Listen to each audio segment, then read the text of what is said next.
Welcome to the Author to Authority podcast. And, today I'm excited.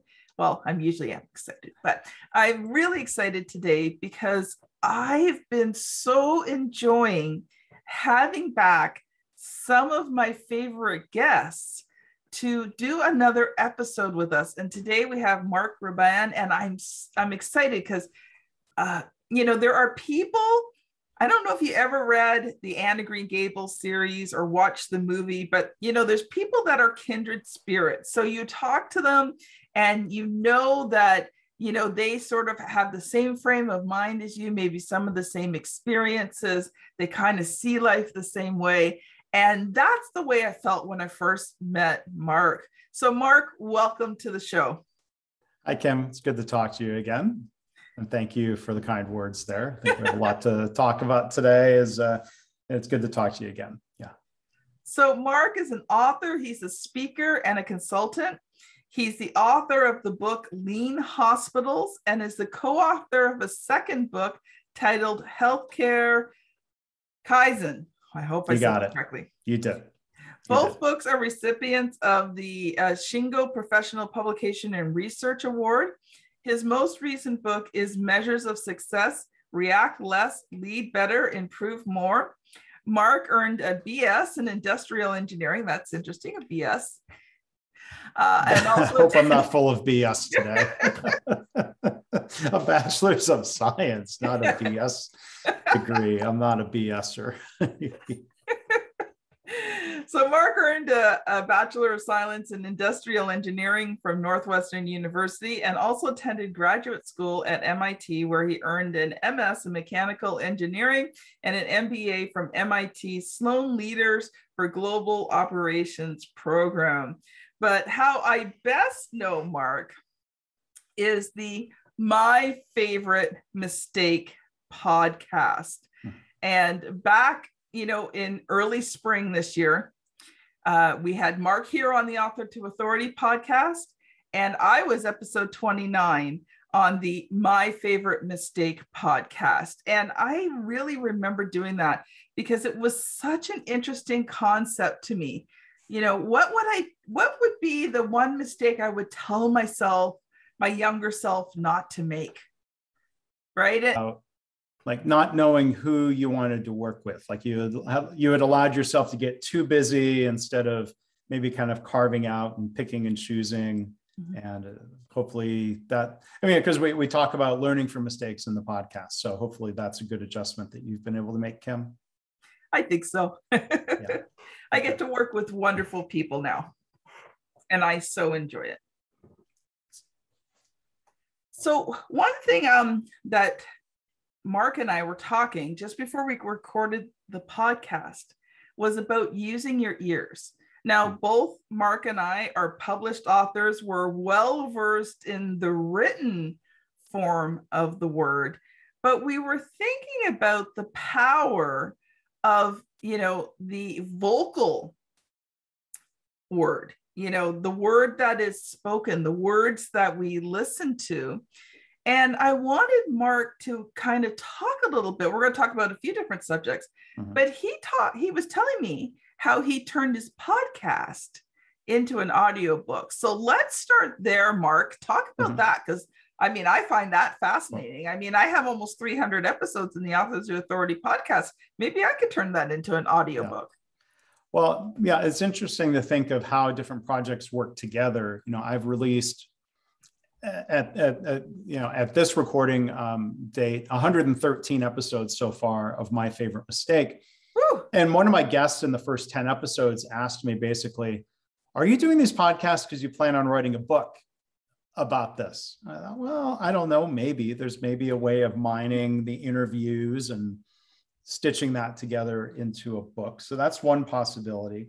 But then there was a different project that I did as a book called Practicing Lean.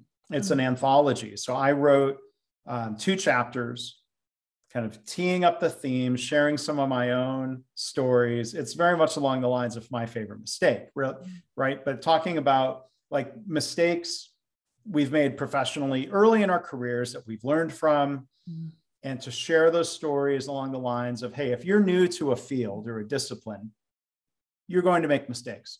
Yeah. And part of the writing is a reminder to myself, or to try to help others to remember, like, don't be too hard on people when they're new at something, because you were new at something once yourself.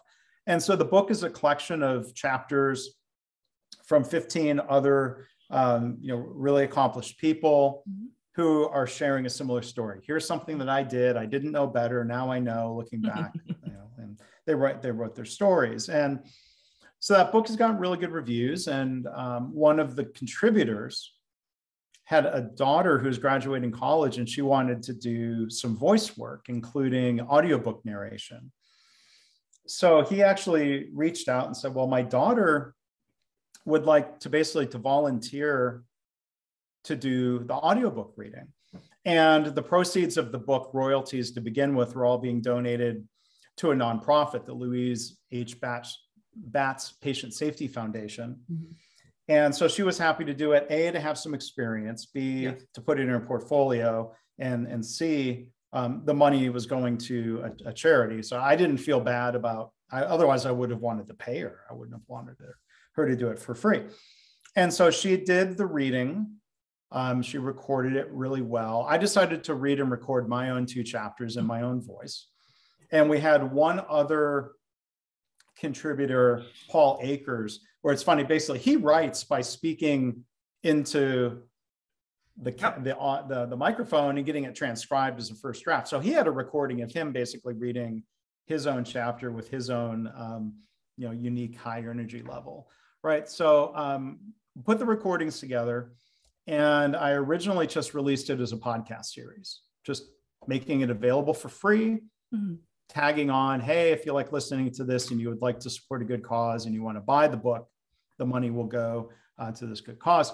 And then eventually I was able to, kind of tweak the audio levels correctly to the right level, where I could submit it to Audible through their ACX self-publishing program. And it was, it passed their quality checks, and it's available on sale now through Audible. And the podcast, I've actually scaled it back to where there's a couple of chapters available, mainly now as a promo for, if you want the whole thing, please go buy the audiobook. So it was a chance for me to experiment.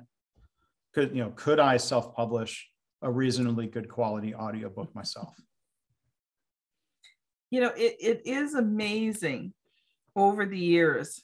2 things I've seen. First of all is the fact that, it's not always easy, but anybody can learn how to write and self-publish a book.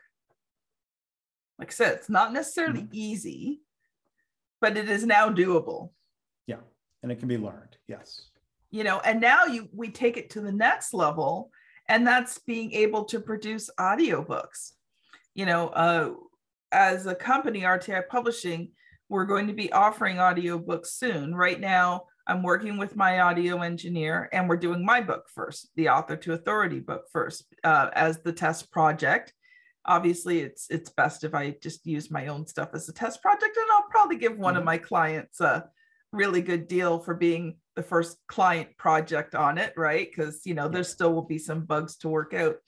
But I'm excited that, this is now an opportunity. And there was a couple things while you were speaking that occurred to me.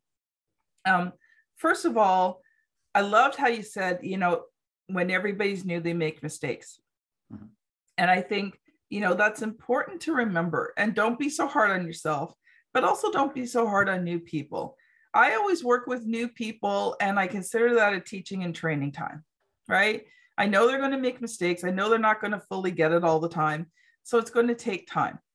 Something else that you mentioned that I really liked was the fact that now what you did is you took 1 or 2 of the podcast episodes, and now you use that as a way to advertise the book. And I was thinking, maybe I need to do some take some of the recordings of the chapters and make them into podcast episodes, and maybe release 1 or 2 as a, sort of a preview to the book. So that was really kind of cool.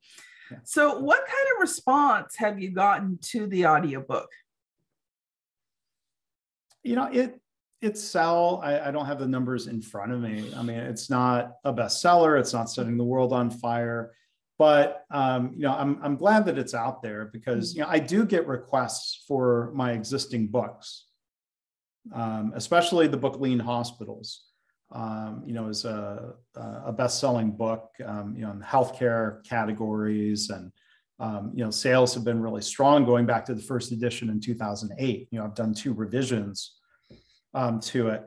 And I think there's a lot of busy people, especially doctors, and they want to listen to it in their car, or they go on bike rides, or they're runners, or I would hope don't listen to it in the operating room while you're if you want to listen to music, you can do that sometimes. But like a book like Lean Hospitals, I went through a traditional publisher. Mm-hmm. They don't do anything with audiobooks. So I had asked them years ago, what would happen if I wanted to do an audiobook? And they said basically, yeah, well, all right, knock yourself out. I own the copyright to the material, not the publisher. They don't do audiobooks, so I wouldn't be competing with them. They're like, yeah, okay, fine. I guess I'm competing with the printed copy, but I think audiobook listeners are a very specific hardcore audience. I probably wouldn't be cannibalizing book sales. So yeah, I think most people are either readers or they're listeners. Yeah. I don't listen to audiobooks, right? It's not my thing. If I have a book, I'm reading it. I listen to podcasts, but there's a difference. To me, when I listen to audiobooks, if the book's good, it gets me thinking, and then I realize, oh, geez, I've missed part, and now I need to go rewind the book. I'm not good at pausing when I maybe need to stop and think about something. So I haven't done Lean Hospitals. I would probably, there's a lot of diagrams and pictures. I think I would do an abridged version. So it's a matter of just trying to do the cost benefit of how much time would I invest into doing the abridged version, recording it, whether I have a reasonably good microphone here, but I would probably, a lot of people do, you go literally into a clothes closet, take the computer and the microphone in there because you have better sound dampening. I could probably record it at home, or I have friends who've done audiobooks. You pay to go into a studio and get it recorded, or you pay someone to read it. But I think there's something to be said for hearing it in the author's own voice and inflection. So with Lean Hospitals, I would have to think what's the business case? How much time and cost and effort would go into it? And how many copies am I really going to sell? And then final point, I was going to make my most recent book, Measures of Success, because it's about statistical methods for metrics and charts of business performance. It would really be so abridged in an audio only format. I've had people ask, I don't think it lends itself to that. So a couple of things I'm thinking of, whatever I write next, I want it to be a book that's almost entirely words, because that's easier to self-publish than something with a complex page layout where I had to pay someone to help. And then when you think of what lends itself to audiobook, a book that's all words lends itself to that better. So those are some things I'm thinking about for the future. Yeah, my book has some little cartoons and graphics in it, but they don't, you can read the book and go right past it, and you can't even tell that they're there, right? So I for me, that worked. One thing I was thinking about, you talked about, going into a closet. I had my audio engineer take a course. She's my daughter's best friend, so I want to give opportunities to young people. And one of the things they suggested, you've got get your microphone. You have to have a good microphone. I've got the screen thing because I sing and I pronounce my P's and all over the place. You've got a pop filter. I've got one over here too. Yeah. When I first started doing the podcast, I didn't have one. And I was working with a podcast mentor, and he's like, Kim, you pop your P's all the time. I know I'm a classically trained singer. You're trained to pronunciate, and that was part of it. Now I've got to unlearn how to do that. Yeah. But one of the things they suggested was taking a blanket. So you have your microphone in front of you, right? And you've got a blanket over your head, and you're reading your book to kind of to dampen the sound. So one thing I wanted to talk to you about, and how important do you think it is for entrepreneurs to really take advantage of this new sort of, audio environment, right? Because, I think all of us as entrepreneurs, we have our preferred way of doing things. Some people like videos, some people like writing, some people like audio. But how important do you think audio is right now in terms of, really being able to get yourself out there as an entrepreneur? I think it's important. I mean, that's an opinion. I think it's been helpful for me. I don't look at what I've done and say, oh, well, that was a waste of time. It's inexpensive to produce something that's good quality. I mean, my microphone is off frame just a little bit, but I have my microphone like just, right here. I've got a pop filter. I've got kind of a sound ball around the microphone to help absorb. I'm not getting echoes off the wall because I'm not in a good studio space. But anyway, like you can get a really good microphone for $100. Yes. You can get a stand for $20. You can get a basic pop filter is real inexpensive. The software is free. A lot of the services are free. You can also record video and put it on YouTube, which is again free. It's like, so the cost to entry is low. That's good and bad. You have a ton of competition for people's time and ears and eyeballs because the cost of entry is so low. But just yesterday, I interviewed a guest for a future episode of My Favorite Mistake. He's got a book coming out in January titled Nightmare Success. He ended up in prison for 4 years because his family business, mostly it sounds like his dad's fault, his dad's doing, but as CEO of the company, he was held accountable. Financial fraud, mail fraud. I mean, it's kind of an ugly story, but he was willing to talk about the mistakes he made and what he's learned from that and advice for others. But so he's got the book, and now he's also got a podcast series that it sounds like is complementary. Mm-hmm. So he's already launched the podcast in advance of the book, and it's called Nightmare Success In and Out, where he's interviewing other people who are out of prison, like people he may have met or people he's found from other places. So he's doing the podcast. Mm-hmm. And in each podcast, he of course mentions the book is coming out. It's free to inexpensive. Then the question is, well, then how effective is it? Can you get people to actually enter the pipeline, if you will, for the book by listening to the podcast? It's hard to break through the clutter of all the podcasts that are out there. So he's, part of his strategy is to go be on other people's podcasts. And final thought I was going to share on this, I work with a lot of PR firms to book guests on my podcast. A lot of them are authors. And, one of the PR people said, podcast listeners buy books.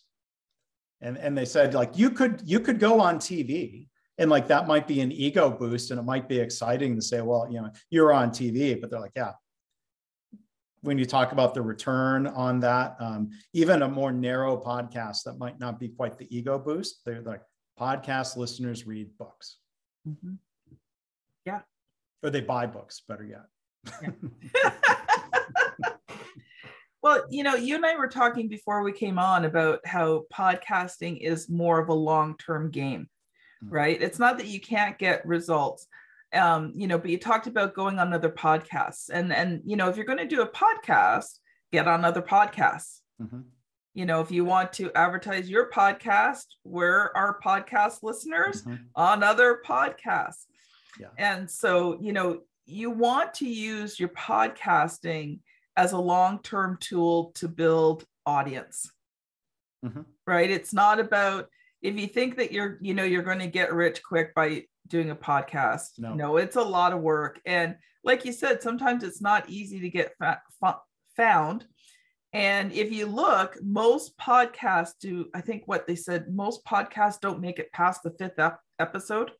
Yeah, the early mortality rate for a podcast is high because I think it sounds fun, and then people get started, and then if it doesn't set the world on fire, maybe they get discouraged or they give up. Or I think a lot of people started pandemic podcasts, and then maybe they've gotten back to being busier with their usual professional stuff. So like there's one guy I know who started a podcast and he did a couple dozen episodes, but he's, at least for now, putting it back on hold because his more normal business is consuming more of his time. But I think you can reach out to podcasters and propose yourself. You don't have to use a PR service. There are a couple different websites that are designed for matching up hosts and guests. One, yes. There's Podbooker, there's Podmatch, there's Matchmaker.fm. Mm-hmm. Yep. Services where you can go and pitch yourself. And I think being a host, other thing I was going to say, to learn, like it's good experience to be a guest, because then you can see, for one, how other hosts operate. Mm-hmm. What's their prep? What's their scheduling process? What kind of, do they do a pre-call, or do they want you to fill out an intake form? And how do they promote their podcasts? And I think there's a lot to be learned from just going through the experience as a guest, and then thinking through, how do you create a better experience for your own guests? Yeah. Yeah. And I think, you have to think of podcasting sort of as not, I don't want to say a business, but, it's something you have to take seriously. Sure. If you want to be a successful podcaster, you have to put your systems in place, like how do you schedule? Because between my business working internationally, I use scheduling software. I use Schedule Once. It's $19 a month. It gives me everything I need. It hooks up to my Google Calendar quite nicely. People can reschedule when they need to. And really the biggest thing was the fact that I was getting time zones mixed up left, right, and center, missing calls. My clients were missing calls, So now that doesn't happen anymore. Yeah. Because the scheduler, and I mean, I'm not sure about you, Mark, but here where I live in Canada, the time changes twice a year. Yeah. Well, especially if you're interviewing people internationally, the daylight savings time doesn't change the same time in the US as it does in, say, England. I use a service called youcanbook.me. Mm-hmm. It's a paid service. There's a free version, but I was getting so much benefit from it, I felt guilty not paying, to be honest. So, but that integrates, like you said, into calendars on my side and the guest side. It translates time zones. It'll automatically generate a Zoom meeting. Yeah, exactly. Unique to that, and send it out to me and the guest. And like you said, people can self-serve rescheduling and what you can do, reminder emails like you did. I got emails from Kim's service, I think a day in advance, an hour in advance, and 10 minutes in advance. So yeah, having process with some technology can be really helpful. And, I think there's a parallel to, between podcasting and publishing. Like self-publishing, I think self-publishing can be done very professionally. Yes. There may be times you have someone to help, somebody like Kim, or you may have somebody help you a little bit with your podcast, or you could do it, on an ongoing basis. There are services that you can pay for, or someone like me. I learned the technology back in 2006. I'm computer savvy enough. I kind of enjoy, I don't do woodworking. I don't build things with my hands. So I build things digitally. Yes. Right. So I record, I edit, I do some graphics, I promote, but you could kind of like you could with a book, you could hire people that kind of do it for you. Yeah. As a business partner. Or if you're so skilled, you could do it yourself. But the key, I think, like we were saying, Kim, is you can do it professionally. The sound quality doesn't have to be perfect, but you want it to be good enough that people aren't turned away by it. Yeah. I kind of do a hybrid. When I first started with the Podcast Mentor, part of the deal that I got was, they did the audio editing and uploading, I think, for about 6 months. And then, I kind of took over, and I love giving opportunities to people. And, my daughter's best friend was looking for experience in this. So now, I record the episodes, I send them to her, she edits them, she uploads them for me, she updates the graphics, right? And then the new software, new hosting software I have, it now you can put the guest's email, name and email address in, and it'll automatically email them when the podcast goes live. That's nice. So, I do my part. I'm giving her an opportunity to work. She does a great job for me, because I don't have the time to do it myself. I own a business, and I've got enough with just trying to run the business, grow the business, all those wonderful things, work with my clients. So I thought, you know what, instead of stressing myself out and trying to do this, I gave a young person an opportunity to be able, to do the work. She's happy with what I can pay her. She's got experience. She's now had other opportunities open up for her because she worked with me. So, for me, I think it's a win-win situation. That's good. Yeah, that's great. Well, we've got a couple of minutes left. So I knew there was one question I wanted to ask you about, because I know what it means. And so I want you to explain the concept.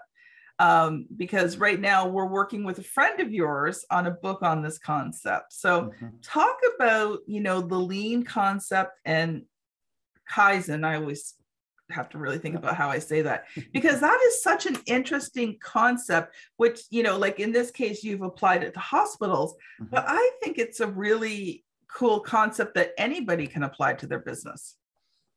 I agree. I think it is cool, and it can be applied, whether we use the word Kaizen, or we can call it continuous improvement, or some people might call it, idea systems, employee idea systems.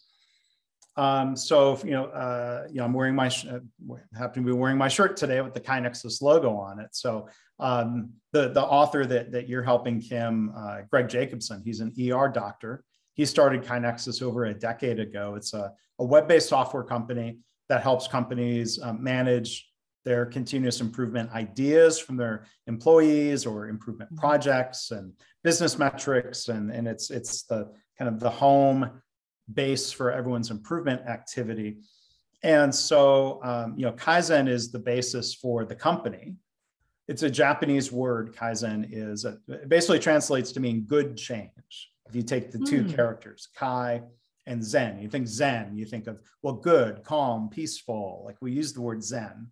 So Kaizen, it's just that it's not just good, it's not just change, it's change for the better. But the context usually is, organizational continuous improvement. How do you engage everybody in the organization? Meaning everybody, not specialists, not improvement experts, everybody, that everyone's expert in their own job.